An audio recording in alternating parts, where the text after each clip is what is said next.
अभी तक हम लोगों ने विक्स की सीरीज में जितना सीखा है वहां पर मैंने आपको बताया कि अगर विक्स में कोई पॉजिटिव इंटेंट दिख रहा हो कि प्राइस में इंडेक्स वाइज कि निफ्टी और बैंक निफ्टी कब वॉलेटाइल रहेंगे, अप एंड डाउन मोमेंटम ज्यादा होगा, जिसको हम कहते हैं टेक्निकल में बायर्स डे, कि ऑप्शन बायर्स अच्छे प्रॉफिट्स कर सकते हैं अगर उनकी एंट्री एग्जिट बेहतर हो, ट्रेंड का आइडेंटिफिकेशन अच्छा हो। तब ऐसे टाइम पर विक्स का राइजिंग होना बहुत जरूरी है कि बाजार में फियर है, डर है, तो मोमेंटम वॉलेटिलिटी लगातार बनी रहेगी। तो इस मोमेंटम के टाइम पर हम लोग जो यूज करते हैं प्राइस एक्शन में सेटअप परफेक्ट एंट्री के लिए, वो यूज करते हैं एटीएमआ। एटीएमआ तब जब हमको ये कंफर्मेशन हो कि प्राइस का परफेक्ट ट्रेंड क्या है। प्राइस हमारे लिए सबसे पहले सुप्रीम रहता है सर, जहां पर हम ये आइडेंटिफाई करते हैं हायर टाइम फ्रेम पर कि मेजर ट्रेंड क्या है, कि आवली टाइम फ्रेम पर जाकर देखा कि प्रीवियस ट्रेंड क्या है या हम किस टेरिटरी में ट्रेड कर रहे हैं। जैसे हम यहां तक आए तो यहां तक हमको पता लगा कि नियर बाई सपोर्ट एरिया आ गए। अब यहां पर शॉर्ट करने के लिए 2 और 5 मिनट के टाइम फ्रेम पर एटीएमआ यूज नहीं करना है। कब तक? जब तक प्राइस अगर अपना लास्ट स्विंग हाई जो भी यहां पर बना होगा उसके अंदर ट्रेड कर गया तो। दूसरा पॉइंट मैंने बताया कि अगर near by resistance hourly time frame पर ट्रेड कर रहे हैं तो लॉन्ग की पोजीशंस को छोड़ देंगे। कब? जब 5 और 2 मिनट के टाइम फ्रेम का कोई लास्ट स्विंग लो ब्रेकडाउन हो गया हो तब। अब है क्या, जो लोग बिगनर है ना सर, बाजार में नए हैं, उनको प्राइजेक्शन का नॉलेज ही नहीं है। वो समझते ही नहीं कि प्राइजेक्शन एज अ टूल कैसे यूज करना है। उनको ये पता ही नहीं है कि प्राइस में लॉन्ग और शॉर्ट की पोजीशंस कब बनानी है, जब कब higher high sell on rise पे रहना है, कब lower lows buy on dip पर रहना है, क्लैरिफाई ही नहीं है। तो उसके लिए कैसे ट्रेड किया जाए कि जहां पर आपको परफेक्ट ट्रेंड आइडेंटिफिकेशन भी हो जाए और परफेक्ट एंट्री भी मिल जाए। इसके लिए हम क्या यूज करें? तो मैं आपको बताऊं, यहां पर आपके जो काम आता है सर, वो काम आता है ट्रेंड आइडेंटिफिकेशन के लिए एक बिगर एवरेज, जो कि मदर ऑफ मूविंग एवरेज बोला जाता है। 200 ना, उसका चाइल्ड है 20 मूविंग एवरेज। हालांकि हम लोग 21 यूज करते हैं। अच्छा, 20 मूविंग एवरेज इतना जरूरी क्यों है? 20 का औसत इतना जरूरी क्यों है सर? देखिए, बॉलिंजर बैंड जब आप यूज करेंगे वहां भी आपको मिडिल लाइन 20 मूविंग एवरेज मिलता है। ये 20 मूविंग एवरेज है, स्टैंडर्ड डेविएशन +2, स्टैंडर्ड डेविएशन -2। यहां भी ये 20 मूविंग एवरेज का इंपॉर्टेंस आपके लिए उतना ही है। ठीक है। और इसी तरीके से जब आप डेली टाइम फ्रेम पर 20 का मूविंग एवरेज यूज कर रहे होते हैं तो पिछली 20 कैंडल का औसत भाव यानी कि एक महीने का औसत आपको निकाल कर देता है। जब आप आवरली टाइम फ्रेम पर इसको यूज कर रहे हैं 20 मूविंग एवरेज को, तो पिछली 20 कैंडल का औसत, और एक दिन में टोटल नंबर ऑफ आवर्स कितने होते हैं? Trading hours 6। तो नियर अबाउट पिछले 3 ट्रेडिंग सेशन के डेटा का एवरेज निकाल कर आपको देता है। बात क्लियर हो रहा है? इस वजह से ये 20 का, जैसे मैं आपको जब टेक्निकल सिखाता हूं वहां भी मैं आपको बताता हूं कि प्रीवियस 3 ट्रेडिंग सेशन का डेटा आपके लिए सबसे महत्वपूर्ण है। उसी तरीके से जब मैं आपको बताता हूं कि इन्वेस्टमेंट और स्विंग के लिए वहां पर 20 मूविंग एवरेज, बॉलिंजर बैंड का भी मिडिल लाइन वही है। अगर 20 के एवरेज के पास से लगातार डिमांड उठ रही है तो प्राइस अपर लेंथ तक, यहां तक, अगर बॉलिंजर बैंड का मिडिल बैंड ही है तो यहां से डिमांड उठ रही है और बॉलिंजर बैंड ऊपर की तरफ टर्न हो चुका है, टच करेगा तो अपर विड्थ तक चलकर जाएगा, टच करेगा अपर विड्थ तक चलकर जाएगा।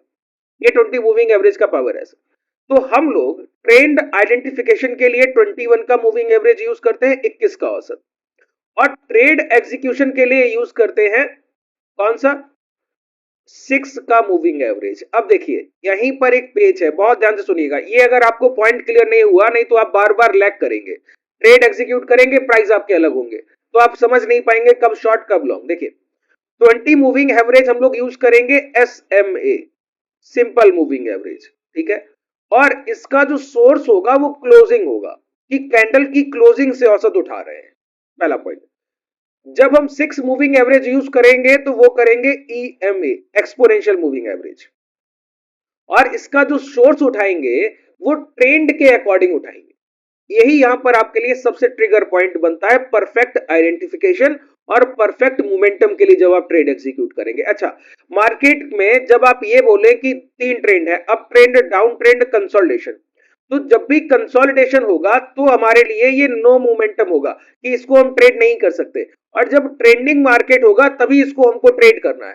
तो अब हमको तीनों identification, 20 moving average, 21 moving average, simple moving average, और 6 मूविंग एवरेज जो कि EMA होगा। और जब भी, अब यहां पर मैं क्लैरिफाई कर रहा हूं, बहुत ध्यान से सुनिएगा, जब भी शॉर्ट के लिए जाएंगे ना तो वहां पर हम लोग करेंगे EMA हाई, सोर्स क्या रखेंगे? कैंडल के हाई से औसत उठाएंगे। और जब भी हम लॉन्ग के लिए जाएंगे तो ईएमआर लो, सोर्स क्या रखेंगे, कैंडल के लो से एवरेज प्राइस उठाया जाएगा एग्जीक्यूशन के लिए। अब ये दो पॉइंट बहुत ध्यान रखिएगा, कैसे यूज करेंगे जरा मैं आपको बताऊं। सबसे पहले अप ट्रेंड के लिए समझते हैं और डाउन ट्रेंड के लिए समझते हैं, फिर कंसोलिडेशन कि कौन सी रेंज को स्किप करना है वो पॉइंट भी समझेंगे। अभी रिसेंटली हम लोग डाउन साइड मोमेंटम में है, तो ये डाउन साइड मोमेंटम पहला क्राइटेरिया जो मैच होना चाहिए वो होना चाहिए मोमेंटम डे होना चाहिए। मोमेंटम डे का मतलब क्या है, दो दो कंडीशंस को पहले क्लैरिफाई कीजिए। प्राइस अपने PDH previous day high, PDL previous day low को ब्रेक करके ट्रेड करना चाहिए इवन अवर्स, एक बार तो कम से कम ब्रेक होना चाहिए, उसके बाद ही मोमेंटम ट्रिगर होता है। ये कंडीशन पे भी हम तभी ट्रेड करेंगे जब आपका विक्स राइजिंग हो, विक्स राइजिंग हो। अगर विक्स राइजिंग नहीं है, सस्टेन कर रहा है, किसी प्राइस पर आकर रुक रहा है, तो उस टाइम पर आपको क्या करना होगा, बाई ऑन डिप। अगर ट्रेंड हायर हाइस का है तो ही ट्रेड करना है, बाकी नहीं करना। ये सारे पॉइंट्स आपके पास नोट डाउन होने चाहिए, तभी आप ट्रेंड आइडेंटिफिकेशन बिना किसी प्राइस एक्शन के कर पाएंगे, परफेक्ट आइडेंटिफिकेशन। और ये भी आप पहचान पाएंगे कब ट्रेडेबल है कब नहीं। ठीक है, विक्स राइजिंग विक्स आपको क्या बता रहा है सर, राइजिंग विक्स बता रहा है कि मोमेंटम डे है, आज प्राइस में अप एंड डाउन होंगे, उतार चढ़ाव ज्यादा होंगे, तो अब बायर को क्या चाहिए, मोमेंटम ही चाहिए। अगर मोमेंटम ही नहीं है तो आप ट्रेंड को कैसे राइड करेंगे, क्या ट्रेड कीजिएगा, कुछ भी नहीं। अब ट्रेड कैसे करना है देखिए, 20 moving average simple moving average है। अगर प्राइस डाउन साइड मोमेंटम में है तो 20 मूविंग एवरेज इस तरीके से गिरेगा। प्राइस क्या करता है, लोअर लोज के फॉर्मेशन में चल रहा है, एक लो लगाया, ऊपर गया, दोबारा लौटकर ये लो ब्रेक किया, तो ये मोमेंटम तब तक कैरी ऑन होगा जब तक लास्ट स्विंग हाई के ऊपर परफेक्ट कोई क्लोजिंग नहीं मिलती। बात क्लियर हुआ।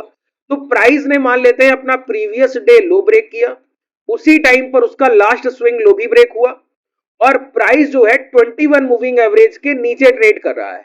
अब हमको क्या करना है, और विक्स क्या होना चाहिए, राइजिंग।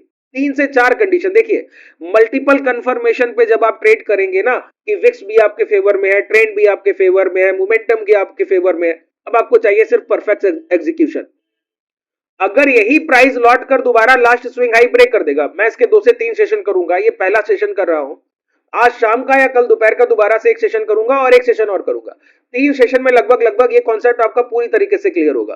तो बहुत ध्यान से सुनिएगा और सारे पार्ट्स को वन बाय वन बहुत अच्छे से देखिएगा, कोशिश कीजिएगा कि दोबारा रिपीट पे देखा जाए, नहीं तो एक बार में चीजें इतना क्लियर नहीं होती।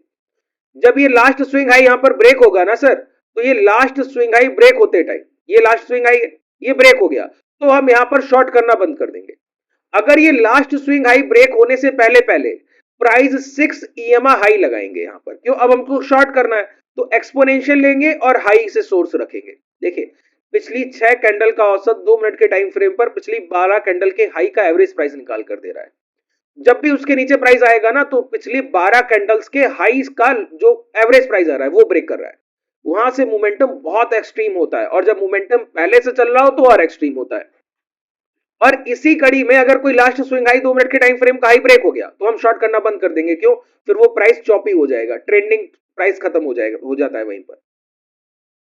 ठीक है, अब मैं आपको समझाऊं, ध्यान से समझिए। प्राइस पहले 20 मूविंग एवरेज के नीचे आना चाहिए, 20 मूविंग एवरेज के नीचे आते टाइम प्रीवियस डे लो भी ब्रेक हो जाए, या फिर जो भी लास्ट स्विंग हाई लगा लो लगा हो वो ब्रेक हो जाए, और फिर लास्ट स्विंग हाई के ऊपर की क्लोजिंग नहीं होनी चाहिए। फिर चाहे प्राइस 21 मूविंग एवरेज के ऊपर जाए, चाहे 6 मूविंग एवरेज के ऊपर जाए, लौट कर इन दोनों कंबाइंड मूविंग एवरेज के नीचे जैसे ही क्लोजिंग मिलेगा वहीं शॉर्ट करेंगे, स्विंग हाई का एसएल। और अगर 21 के ऊपर नहीं जा रहा है तो 6 ईएमआ को टच करके बार बार गिरता रहेगा जब तक मोमेंटम चल रहा है तब तक, और ये कैरी ऑन होगा। ठीक है, अब चलिए एक बार यहां पर लगाकर समझते हैं, मूविंग एवरेज को प्लॉट कीजिए। पहले 21 मूविंग एवरेज को प्लॉट करेंगे, देखिए सोर्स क्या है, सिंपल, और यहां पर क्या करना है, 21 मूविंग एवरेज प्लॉट करना है। ठीक है, यहां पे जाके इसको इस तरीके से रख देना है, क्लियर हुआ। अब दूसरे पॉइंट पे आते हैं, यहां पर हमको क्या करना है, मूविंग एवरेज लगाना है, और मूविंग एवरेज इस बार एक्सपोनेंशियल, सिंपल नहीं एक्सपोनेंशियल, और एक्सपोनेंशियल मूविंग एवरेज का जो सेटिंग रहेगा 6 का मूविंग एवरेज, और यहां पर सोर्स क्या रखेंगे, हाई, क्योंकि शॉर्ट कर रहे हैं। शॉर्ट क्यों कर रहे हैं, प्राइस ट्रेड कहां कर रहा है, 21 के मूविंग एवरेज के नीचे 5 मिनट के टाइम फ्रेम पर और 2 मिनट के टाइम फ्रेम पर भी ट्रेड कर ही रहा है, तो यहां पर सोर्स क्या रखेंगे, हाई। और इस टाइम विजिबिलिटी को थोड़ा अच्छा कर लेते हैं जिससे हमको समझ में आए कि हम कर क्या रहे हैं। अब चलते हैं लौट कर 2 और 5 मिनट के टाइम फ्रेम पर, ये आ गया सर। तो सबसे पहला काम हमारा क्या होता है, हायर हाइस की मार्किंग। अगर डाउनफॉल में हायर हाइस की मार्किंग सर, प्राइस एक बार गिरावट करने के बाद ऐसे लौटा और लौटने के बाद ये लो ब्रेक किया, तो ये हमारा लास्ट स्विंग हाई ब्रेक हो गया। अब प्राइस जब भी लौट कर जाए तो इस स्विंग हाई के ऊपर नहीं जाना चाहिए और 20 और 6 के मूविंग एवरेज के नीचे लौट आना चाहिए, वहीं पर हम शॉर्ट करते हैं। अगर प्राइस 21 मूविंग एवरेज के ऊपर नहीं जा रहा है और 6 को टच करते ही गिर रहा है तो वहीं से शॉर्ट करेंगे। वहां पर कोई इन्वर्टेड हैमर कैंडल, कोई इंगल्फिंग कैंडल बनेगा ही बनेगा, वो शॉर्ट करने का मौका बिल्कुल परफेक्ट होता है। जैसे यहां पर देखिए प्राइस ने क्या किया सर, सबसे पहला काम आज के दिन ये 17 की डेट की शुरुआत हुई, प्राइस क्या करता है, सबसे पहले यहां पर आइए, यहां पर प्रीवियस स्विंग लो ब्रेक करता है और यहां क्लोजिंग करता है। ये कल के सेशन का पूरा प्राइस हुआ और ये पहला कैंडल आज बना, तो पहली कैंडल के बाद हमारे लिए लास्ट स्विंग लो क्या रहा, ये प्रीवियस डे लो, यही प्रीवियस डे लो और यही लास्ट स्विंग लो, ये मार्क कर लिया। मार्क करने के बाद प्राइस ओपन होता है, ओपन होने के बाद इसको ब्रेक करता है, 21 मूविंग एवरेज के नीचे ट्रेड कर रहे हैं, 6 मूविंग एवरेज उसके पैरेलली ट्रेड कर रहा है। प्राइस एक बार गया, इसको टच किया और टच करने के बाद नीचे क्या करना चाहिए, शॉर्ट स्विंग हाई का एसएल। एक कैंडल यहां पर बना 21 के नीचे है, यहां से रिजेक्शन ले रहा है, ये स्विंग हाई के ऊपर एक कैंडल क्लोज निकल जाएंगे तुरंत के तुरंत, प्राइस पहला टारगेट आपको देता है। अभी क्या हुआ, प्राइस दोबारा, अब हमारे लिए लास्ट स्विंग हाई क्या है, ये प्राइस इसके ऊपर गया और जाने के बाद लास्ट स्विंग हाई को ब्रेक नहीं किया, लौट कर दोबारा अंदर आ गया, शॉर्ट, ये हाई आपका स्टॉप लॉस हुआ दूसरा टारगेट। अब प्राइस ने क्या किया सर, अभी रिसेंटली आप देखें तो हमारे लिए लास्ट स्विंग हाई क्या लगे, ये लास्ट स्विंग हाई लगे। प्राइस दोबारा लौटकर इन लास्ट स्विंग हाई को ब्रीच करके ऊपर जाने की कोशिश किया, लेकिन परफेक्ट स्विंग हाई को नहीं निकाला। तो प्राइस कोई स्ट्रॉन्ग प्राइस एक्शन में नहीं है, कि कोई स्ट्रॉन्ग मोमेंटम में हायर साइड नहीं है, लेकिन अभी हम शॉर्ट नहीं कर सकते, क्यों, क्योंकि लास्ट स्विंग हाई ब्रीच हो गया बहुत स्ट्रांगली। अब प्राइस यहां पर थोड़ा बहुत टाइम लेके निकलेगा, वो जो टाइम है ना, वो कैसे कंफर्मेशन होगा, अब ये 6 मूविंग एवरेज दोबारा इसको नीचे की तरफ ब्रेक करे और इसके नीचे परफेक्ट क्लोजिंग मिलने लगे, फिर एक कैंडल आएगा, यहां से रिजेक्शन लेगा, वहां शॉर्ट कीजिएगा, स्विंग हाई कैसल डालिएगा, तब शॉर्ट कीजिएगा।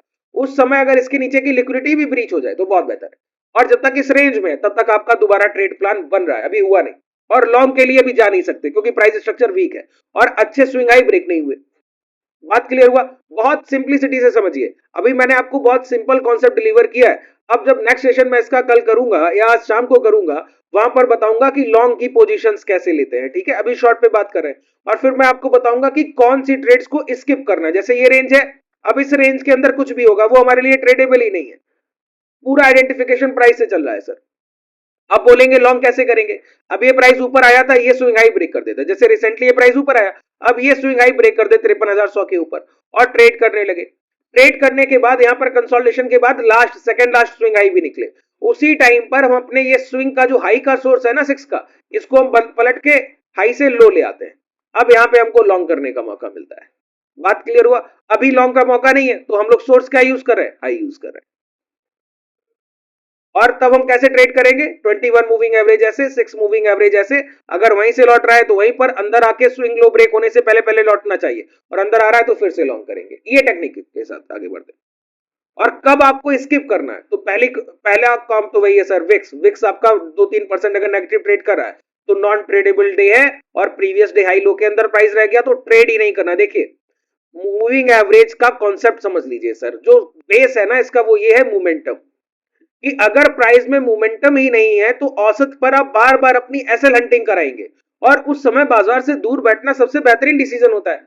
आप ये पॉइंट जब तक नहीं समझेंगे ना कि मोमेंटम डे कैसे ट्रेड करने और नॉन मोमेंटम डे कैसे आपको हैंडल करने, तब तक एक दिन आपका अच्छा जाएगा, फिर 2 दिन खराब जाएंगे, फिर एक दिन अच्छा जाएगा, फिर यही चलता रहेगा, रिपीटेटिव साइकिल होगी। इसीलिए जब आप क्लासेस में आते हैं ना हमारे पास, तो हम लोग जो साथ में सीखते हैं वो क्या सीखते हैं, कि बायर डे को कैसे अप्रोच करना है, सेलर डे को कैसे अप्रोच करना है। आज के दिन की आपकी ट्रेडिंग स्ट्रेटजीज अलग होगी और सेलर डे की, जिस दिन प्राइस कंसोलिडेशन करता है उसके दिन की अलग होगी, ठीक है। उम्मीद है आपको बेहतर तरीके से चीजें समझ आई होंगी। अगर कोई डाउट रह गया हो तो नीचे कमेंट सेक्शन में बताइएगा। धन्यवाद।